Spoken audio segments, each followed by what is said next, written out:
তিন শ্রেণীর হতভাগা নারী আছে, তারা নামাজ পড়ার পরেও তাদের নামাজ আল্লাহ পাক রব্বুল আলামিন কবুল করেন না, গ্রান্টেড করেন না। তারা নামাজ পড়ে, তারা প্রতিনিয়ত নামাজ পড়ে, 5 ওয়াক্ত নামাজ পড়ে, কখনো নামাজ অবহেলা করে না, কিন্তু নামাজের মাসলা মাসাইল না জানার কারণে যদি আপনি নামাজ পড়েন, নামাজের পরিপূর্ণ হক যদি আপনি আদায় না করেন, তাহলে আপনার নামাজ কখনো আল্লাহ পাক রব্বুল আলামিনের দরবারে কখনো গ্রান্টেড হবে না, কবুল হবে না।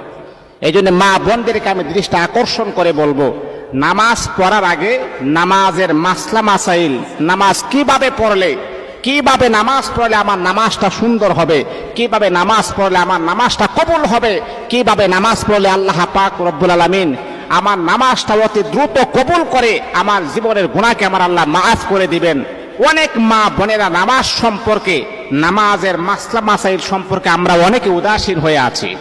অনেকে তো আমরা জানি না যে নামাজে কি কেরাত পড়তে হয়, কোন রাকাতে কোন কেরাত পড়তে হয়, কোন রাকাতে কিভাবে সাজদা দিয়ে সাজদার তাসবিহগুলো কিভাবে আদায় করতে হয়।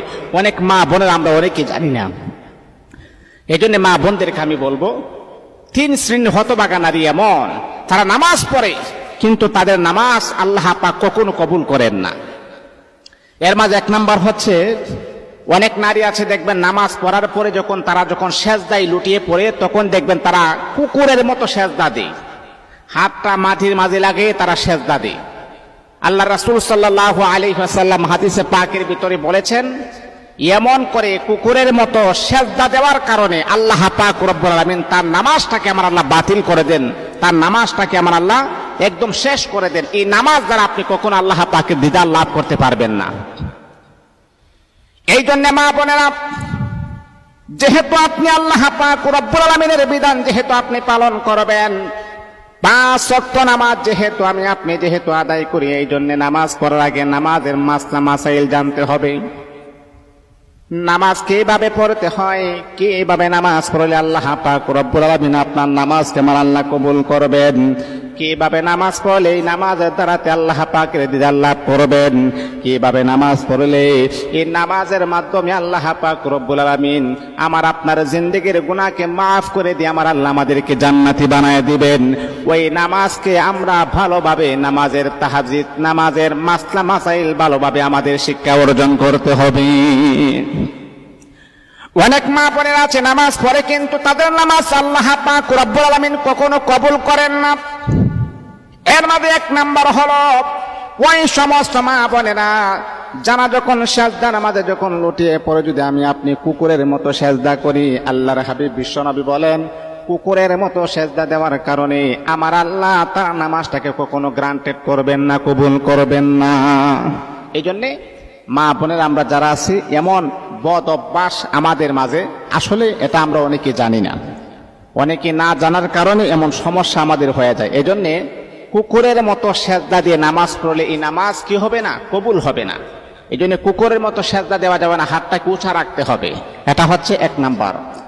2 নাম্বার হচ্ছে, আল্লাহ রাসূল বলেন, অনেক মহিলারা, অনেক নারীরা এমন আছে, তারা নামাজ পড়ার পরে তাদের চুলগুলা বের হয়ে যায়। যদি আপনার চুল বের হয়ে যায়, কারণ আপনার চুলটাকে আপনি ডেকে রাখতে হবে, এমন একটি কাপড় দ্বারা আপনার চুলটাকে আপনি ডেকে রাখবেন, যাতে করে রুকু সেজদা করার সময় চুল যেন না বের হয়ে যায়। এমন একটি কাপড় দ্বারা আপনি হিজাব পরিধান করবেন, যাতে করে আপনার চুল যেন না বের হয়ে যায়। কারণ নামাজের ভিতরে আমাকে আপনাকে রুকু করতে হবে, সেজদা করতে হবে, আর আপনাদের চুল তো অনেক লম্বা থাকে, সেই জন্য কখনো যেন চুল যেন না বের হয়ে যায়, এমন একটি প্রসেস আপনি অবলম্বন করতে হবে। যদি আপনার চুল বের হয়ে যায় তাহলে আপনার নামাজ বাতিল হয়ে যাবে। 3 নাম্বার হচ্ছে, অনেক মা বোনেরা আছে আমরা শাড়ি পরে নামাজ পড়ি। দেখেন, শাড়ি পরার পরে কিন্তু আপনার অঙ্গ প্রত্যঙ্গ, গোপনীয় জায়গা কিন্তু দেখা যায়। আপনি আল্লাহ পাকের সান্নিধ্যে আপনি দাঁড়িয়েছেন, আপনি শাড়ি পরে নামাজ পড়ছেন, কিন্তু আপনার পিঠ দেখা যাচ্ছে, আপনার পেট দেখা যাচ্ছে, আপনার নাভি দেখা যাচ্ছে। এই জন্য এমন কাপড় পরে আপনি নামাজ পড়তে হবে, যাতে করে আমার গোপনীয় অংশ যেন না দেখা যায়। যদি এই সমস্ত অংশ দেখা যায় তাহলে কিন্তু আপনার নামাজ বাতিল হয়ে যাবে। আপনি নামাজ পড়ার পরে আপনি এমন একজন নারী, এমন একজন হতভাগা নারী, আপনার নামাজ আল্লাহ পাক কবুল করবেন না।